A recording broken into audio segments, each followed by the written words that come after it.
Tout est clair. Tout est clair. En fait, Oui, il n'était pas satisfait de Donnarumma. Ça ne correspondait pas à ce qu'il voulait. Prolongation, pas prolongation, on en a débattu pendant 10 jours. Il y avait sûrement une prolongation, mais pas une prolongation à la hauteur. Ça fait depuis janvier qu'on en parle. Bien sûr, pas à la hauteur de ce que voulait Donnarumma. Luis Enrique assume son choix. On est d'accord, on n'est pas d'accord, mais au moins on a un entraîneur qui a une vision et qui assume. Donnarumma a montré dans son communiqué que c'était le cas, que Luis Enrique voulait faire un choix sportif. C'est le football. Donnarumma était du bon côté quand c'était le cas pour Milan, pour l'AC Milan, et du mauvais côté médiatiquement. Là, c'est l'inverse. Voilà, c'est l'histoire du foot. Moi, au moins maintenant, on sait.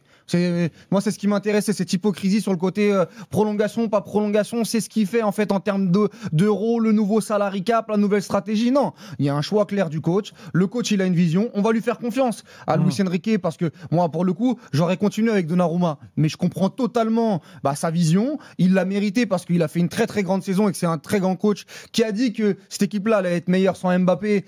Elle sera sans doute meilleure sans Donnarumma. Suivons Luis Enrique là-dessus. Et voilà, Donnarumma, si moi j'étais contre la cohabitation, il y aura en plus pas de cohabitation parce qu'il va aller à Manchester City. L'ironie du sort, c'est qu'il va aller chez Pep Guardiola, qui lui à la base veut un gardien depuis la nuit des temps qui est très très fort au pied. Et voilà, tout est bien qui finit bien. C'est dur pour Donnarumma. Donnarumma est une légende du PSG et il méritera, je pense, et il doit mériter un très grand hommage au Parc des Princes dans les prochains mois. Fin de l'histoire, voilà, c'est le football. C'est comme ça, c'est l'histoire des joueurs, l'histoire des clubs, l'histoire des entraîneurs. Un jour, on dira à Luis Enrique de s'en aller parce que son boulot n'aura pas été bien fait. Et là, c'est un entraîneur qui dit à Donnarumma, il faut s'en aller. Voilà, c'est comme ça.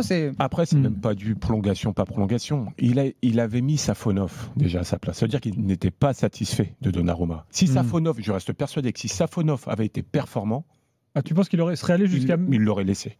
J'en suis persuadé. Tu sors pas Safonov, tu ne le mets pas comme ça au Bayern sur un match de Ligue des Champions.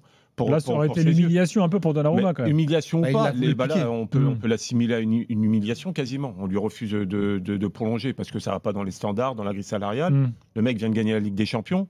Tu dis pourquoi tu continues pas avec Donnarumma. Donc c'est assumé. Il n'aimait pas son profil. Il a fait avec parce qu'il était meilleur que Safonov. Il l'a démontré sur les 6 derniers mois. Mais tous les hypocrites qui vont me dire « Ouais, Donnarumma, il a fait le bonheur du Paris Saint-Germain », pendant 2 ou 3 ans, on a tous flippé. Que ce soit le jeu au pied, le jeu aérien. Après, une Ligue des Champions quand même. C'est pour ça, sur les 6 derniers mois, bravo. Moi, j'ai beaucoup critiqué Donnarumma. Mais moi, je trouve que l'histoire que Donnarumma me raconte au Paris Saint-Germain, elle est exceptionnelle en fait. Bien sûr. Il a été critiqué. Et puis, il a été fort mentalement. Non, mais il a été critiqué à juste titre parce qu'il était critiquable. Mais il va gagner une Ligue des Champions en étant très, très, très performant, voire parfois exceptionnel contre Arsenal et contre Liverpool. Et ça, moi, je trouve que, tu vois, l'histoire de l'abnégation, de la force mentale, même de montrer aux gens que finalement, il a le niveau pour emmener le PSG là. Moi, j'ai été pris par cette histoire. Après, Cavani, meilleur buteur du Paris Saint-Germain. Regarde comment ils l'ont laissé partir. C'est pour ça que moi, je mets l'émotion de côté. Il n'y a pas de sentiment. Je mets l'émotion et les sentiments de côté. Et il faut faire confiance à Luis Enrique. Maintenant, Luis Enrique, il va être responsable de. Mais il faut respecter Donnarumma par rapport à tout ce qu'il a fait. On a aimé, on n'a pas aimé. Et après, il assumera les conséquences. Irréprochable. Si Chevalier est très très bon, ce sera encore une fois grâce à Luis Enrique. S'il n'est pas bon, Luis Enrique devra rendre des comptes là-dessus. Mais c'est l'histoire du football. Par contre, moi, j'aime bien avoir un coach qui est sûr et surtout qui, publiquement, en termes de communication, il fait pas de faux semblants. Mais c'est un choix sportif. Et voilà, il l'a expliqué. C'est très bien. On avance. Dossier suivant. Parce que Donnarumma fait l'unanimité dans le vestiaire. Donc à partir de là, et moi, ce que je respecte avec Donnarumma, c'est qu'à la place de Donnarumma, c'est pas ce que j'aurais fait, mais ça aurait été une possibilité. Et on en a beaucoup débattu avec Kevin. Il aurait pu aller à la fin de son contrat. Moi, je trouve qu'en termes de timing, sortir son. Mais par contre, il ne l'aurait pas mis dans un loft. Non, mais là, je te dis heureusement qu'il y a City qui a l'accord avec Pep Guardiola. Mais si ça bouge partout, je suis pas sûr qu'il y aille. Mais bref, revenons pas là-dessus. Mais même de partir comme ça, de mettre ce petit message, bon, même si une petite pique à Luis Enrique. Bon, on va dire. C'est normal, il est vexé. Voilà, il est vexé, c'est le jeu, etc. T'as ton écho mais moi, je trouve que Donnarumma, respect. Donnarumma, il partira avec l'image, quoi qu'il arrive, du mec qui a gagné la Ligue des Champions en faisant 6 mois exceptionnels. C'est le grand gagnant de l'histoire. Pour moi, c'est-à-dire que Donnarumma, dans 6 mois, ça se trouve que s'il avait continué au Paris Saint-Germain, il serait retombé dans ses travers, on aurait dit et ben là on saura pas. Il gardera cette image et puis même je trouve que même dans le côté extra sportif, il dégage quelque chose d'attachant moi ce gardien. Et pourtant en janvier dernier, il y a eu l'histoire avec Singo aussi, rappelez-vous la blessure. Ouais, et pourtant moi en janvier, je voulais le dégager en janvier, moi je l'assume. Hein. Je disais mais il faut passer à Chevalier. Après entre-temps, il m'a mis d'accord. Et puis moi je trouve surtout que plus ça avance en Ligue des Champions, Greg, plus je trouve qu'en fait les gardiens très très forts sur leur ligne, c'est ce qui te fait gagner les matchs. C'est pas les relances, etc. Aujourd'hui, il te faut des mecs très très forts qui te font gagner des points. Dans le jeu aérien aussi, quand même. Oui, dans le jeu aérien, oui. Mais des mecs monstrueux. Il a raison. Mais des mecs monstrueux sur leur ligne. Un vrai gardien. Des mecs monstrueux. Thibaut Courtois qui te fait tes 9 arrêts. Tu retiens pas la relance exceptionnelle qu'il va faire à Karim Benzema dans le dos de Liverpool. D'accord. Tu vois. Mais bon, après ça c'est autre chose. Parce qu'on a eu ce débat sans toi, Greg, ces 3 derniers jours, donc ton avis nous intéresse. Est-ce que Chevalier, c'est mieux? Est-ce que toi, tu te dis, OK, maintenant, OK, le Donnarumma, le cas, très bien, mais le PSG a bien fait et Chevalier, c'est mieux? Moi, c'est ce que je pense. J'avoue que c'est dur d'être gardien. Moi, j'en ai vu défiler des gardiens au Paris Saint-Germain qui avaient été internationaux. Ils ont été en grande difficulté.